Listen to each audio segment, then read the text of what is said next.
E agora, para falar sobre o espetáculo Sobre Anjos e Grilos, eu recebo aqui no estúdio a atriz e diretora da peça, Débora Finocchiaro. Tudo bem? Tudo bem. Seja bem-vinda aqui ao programa. É um monólogo que fala sobre a vida do Mário Quintana, é isso? É mais ou menos. Mais ou menos. Não, é um solo, sim, que fala sobre a obra do Mário Quintana e que, além dos poemas, tem trechos de entrevistas dele, ele falando sobre a vida, a morte, questões bem importantes para serem faladas no nosso tempo, sobre progresso, sobre a sociedade, sobre ecologia. São vários temas que ele aborda na obra dele, né, que é muito profundo, assim. Então, tem, além desses trechos de entrevistas e dos poemas, tem também textos dele, porque ele escrevia muito para jornais, então tem vários trechos de prosa. E quando eu comecei a pesquisar a obra dele, foi quando eu me deparei com essa obra vastíssima, porque muitas vezes a gente conhece mais a parte lírica do Mário Quintana, né? Então, se a gente vai falar, a maioria das pessoas conhecem todos esses que aí estão atravancando meu caminho, eles passaram meu passarinho, ou um mapa da cidade, que são poemas mais líricos mesmo. E ele, na verdade, era um grande contestador, o Mário Quintana. É impressionante a obra dele. E cada vez que eu me deparo de estar falando aqueles textos, falando sobre tantas coisas importantes como a morte, a infância, a própria arte, a poesia, e vendo como isso reverbera nas pessoas, como contribui para quebrar o preconceito em relação à poesia, é muito rico. A gente tem viajado desde 2006, a gente faz essa peça. A gente já viajou quase todos os estados brasileiros, já ganhamos vários prêmios com esse trabalho. Ele me traz muita alegria, satisfação. Assim, né? Quando tu falas na peça, né, porque é um monólogo, tu interpretas o Mário Quintana? Tu é ele, por exemplo, assim? Para quem assiste? Não, na real, ou tu falas também sobre ele, né? Eu falo alguns poemas, na verdade, não vou nem usar a palavra recitar, porque a ideia é muito essa, que eu acho que o que nos afasta da poesia, eu falo por mim, assim, na minha infância, na escola, é a coisa do recitado, do poema que estava não, e essa coisa da métrica. E quando tu começa a olhar um poema, e quando ele diz, que nem quando o Mário Quintana fala, eu acho que todos devem fazer versos, mesmo que saiam maus, não tem importância. É preferível para a alma humana fazer maus versos a não fazer nenhum. Enfim, quando tu consegue desconstruir a poesia e fazer o espectador compreender o que está sendo dito, eu acho que isso abre um outro universo. Tu consegue expandir a qualidade do trabalho do que tu está falando. E não só Mário Quintana, quanto vários outros poetas, o Camões, a Cecília Meirelles. Nossa, os caras eram filósofos, na verdade, né? Então, dizer que eu interpreto Mário Quintana, eu faço, na verdade, vários personagens, entre aspas. Daqui a pouco é quase uma criança falando que a importância é muito importante para a formação do poeta, ou daqui a pouco tem eu entre cena como se estivesse meio bêbado e falar algumas outras coisas. Não chega a ser... Eu passo por alguns personagens. Não é o personagem que eu criei do Mário Quintana falando aqueles poemas. Eu uso as palavras dele para falar de coisas que eu acredito, na verdade, né? E de falar da essência humana. Com certeza. Tem canto também, né, na peça. Tu cantas também? É que a trilha sonora é hiper... Assim, né? A gente está falando um trabalho baseado na palavra, na literatura. E a palavra em si já é essa musicalidade, né? Então, desde que eu comecei a criar esse espetáculo, a ideia, e que vem permeando assim o meu trabalho ao longo desses anos, é a questão da musicalidade. Então, quando eu chamei o Chico Ferretti, que é um mega músico incrível, nossa, o cara é um maestro, para fazer essa trilha, a ideia é também falar os poemas em cima daquela métrica. Então, a música conta a história junto. Então, mais do que não são canções que eu canto, eu uso a musicalidade. Tem trechos que são cantados, sim, mas não é um musical, eu estou cantando poemas do Mário Quintana. É a música contando junto essas histórias, né? Essas pequenas histórias. E quando eu falo Tem fotos aí, olha que lindo, né? O cenário é como se fosse um anjo. Na verdade, Realmente o cenário é incrível, porque são obras, mas isso aí foi uma coisa que eu peguei e fiz no computador. Ah, é? Isso eu peguei e desenhei no computador brincando. Isso não é o cenário, mas aquela asinha ali que dá pra ver cor de laranja atrás de mim, de fato, aquilo. Ai, meu Deus. Aquilo ali tem o cenário, porque são imagens da Zorávia Bettiol, que é uma artista plástica maravilhosa, incrível, fantástica. Por exemplo, aí, ó, isso é uma projeção que está atrás de mim, aquela asa, né? E isso são projeções feitas com animação. Então, é um desenho animado em cima das obras da Zorávia Bettiol e eu contraceno com essas imagens. Então, tem uma tela de voal transparente, onde são projetadas essas imagens. E, além dessas imagens projetadas, eu também uso a tela como... Eu uso a transparência da tela. Então, faço algumas cenas atrás dessa tela, assim. Não sei se tem mais imagens aí. A gente tem um pedacinho da peça para mostrar para o pessoal, para aguçar a curiosidade aí de quem está em casa. Dá para a gente mostrar? Olha ali. Então, eu vou fazer. Contanto que não venham mostrar. O que o pessoal tá... Aí tem uma câmera bem distante, né? Aquela tela lá que a gente vê no fundo do palco, ali que tem essas projeções dessas imagens que vão se transformando, assim, né?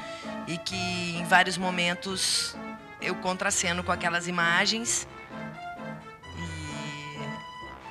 E é um espetáculo bem dinâmico, na verdade. Ele é uma caixinha de surpresa. Na verdade, ele é um anjo disfarçado de homem. Às vezes, quando ele se descuida ao vestir o casaco, suas asas ficam de fora.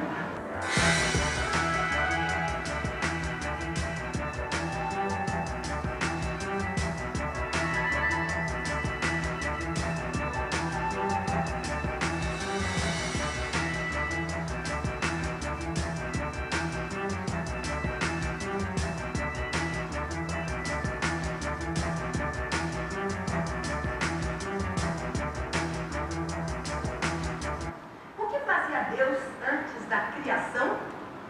Dormia. E depois? Continuou a dormir.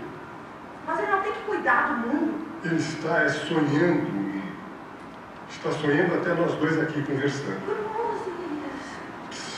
Fala mais baixo. A eternidade inteira! A morte é a liberação total. A morte é quando a gente pode, afinal, estar deitado de sapatos. Que legal. Aquela voz ali que a gente ouve é do Paulo José. Eu dizia, a voz é conhecida. É do Paulo José. Então, ele, querido, ele aceitou fazer... porque a gente fez um programa um dia juntos sobre o Mário Quintana. E aí, quando eu inventei de fazer o espetáculo, eu disse, Paulo, tu faria para mim, faria um diálogo comigo. Ele, super gentil, fez, me mandou a gravação, como eu queria.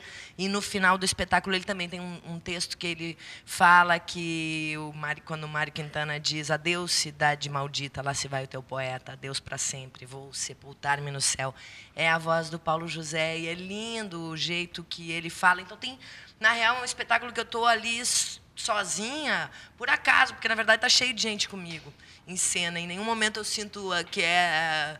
tu tá sozinha. Tem o trabalho da Zorávia Bettiol, que quem não conhece, meu Deus, essa mulher, ela tem uma obra vastíssima de mais de 50 anos de carreira. A mulher expõe no mundo inteiro e é daqui, né? É que a gente, bem gaúcha, a gente é bem autofágico, às vezes a gente não conhece nem o que está do nosso lado.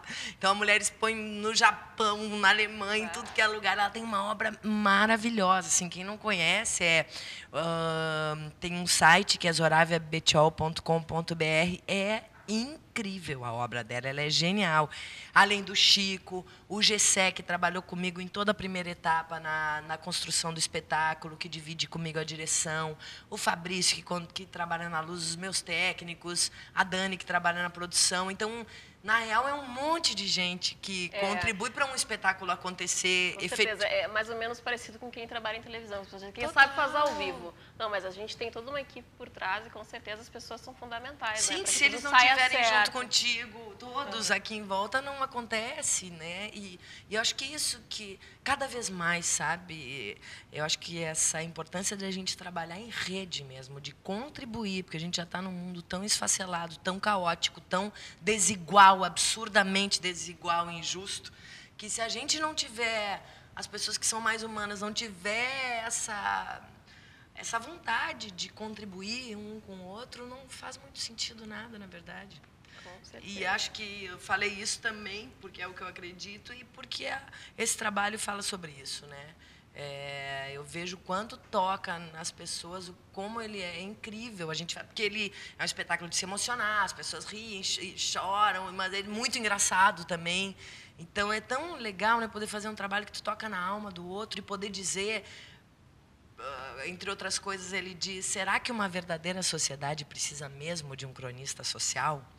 Ou ele diz lá pelas tantas, um dia os homens descobriram que esses discos voadores estavam apenas observando a vida dos insetos. Então é demais, assim. Eu acho que a obra do Quintana ela é tão vasta, tão genial. Para mim E demais deve ser assistir a Débora, né? Porque ela fala com tanta paixão do espetáculo que dá vontade de correr lá assistir. Para quem quer assistir a tua peça, que dias que está em cartaz, né? Que horas, aonde? Então, quem quiser assistir tem que ir para o Piauí, ou para o Rio Grande do Norte, ou para Tocantins, que é para onde a gente vai agora. Os próximos espetáculos aqui no Sul, em janeiro, é certo, que eu sempre faço tanto o Sobre Anjos e Grilos quanto o Poesia Vizinha, que é uma peça que eu faço há 19 anos. Eu faço sempre no Porto Verão, né? Os guris são super parceiros, eu sempre faço em janeiro. Então, certo, em Porto Alegre, eu sempre faço em janeiro. Uma mini temporada vai ter, provavelmente no Teatro Bruno Kiefer, na Casa de Cultura Mário Quintana. Então é uma boa notícia, né? Para quando ela falou Piauí, a pessoa falou, janeiro ela tá aí. Mas vai ter também umas feiras do livro que a gente vai estar participando, que eu acho que é São Leopoldo, Taquara. Então tem um site que é sobreanjosegrilos.com.br, ali sempre tem pessoa pode conferir a agenda. Quem estiver no Piauí agora, a gente vai estar apresentando dia 7. Depois nós vamos fazer os 2 espetáculos em Teresina e em Parnaíba. Vai ter dia 7, dia 11. Depois vou dar uma oficina lá também. E parece que agora em setembro vai ter Taquara. Vai ter em Torres, lembrei. Dia 4 de setembro, em Torres. Eu vou estar fazendo um pocket desse espetáculo, dentro da Feira do Livro deles. Não vai ser o espetáculo na íntegra, mas eu vou estar lá falando os poemas, vai ter as projeções também. E é bem legal essa Feira do Livro, assim, ela é um espaço aberto lá em Torres. O site, novamente, Débora, para quem quer saber toda a programação, aí os próximos locais que vai ter a peça. É sobreanjosegrilos.com.br. E tem o meu site, que é deborafinochiaro.com. 2 Cs e H, né? Isso, e o Débora é com H no fim. deborafinochiaro.com. Ali tem agenda de todos os espetáculos, de oficinas que a gente dá, porque a gente faz vários outros espetáculos, né? Além do Poesia Vizinha, tem o Macaco e a Velha, tem trabalhos que a gente faz na área do crack, sobre HIV, tem um monte de coisa que a gente faz aí da minha companhia de solos e bem acompanhados. Bacana. E tem também eu sou colunista de teatro da Band News, e essa coluna eu conto as histórias de quem faz teatro aqui no Sul e em Porto Alegre. Então tem o perfil de um monte de gente, e no meu site tem uma aba que é Colunas da Band, ali que quem quiser e tiver interesse, tem mais de 200 histórias ali que dá para ouvir. Débora, adorei te receber aqui. Muito obrigada pela presença. Eu que agradeço. Aqui no programa. A gente vai para o intervalo e volta fazendo sushi aqui no TPM. Fica aqui comigo.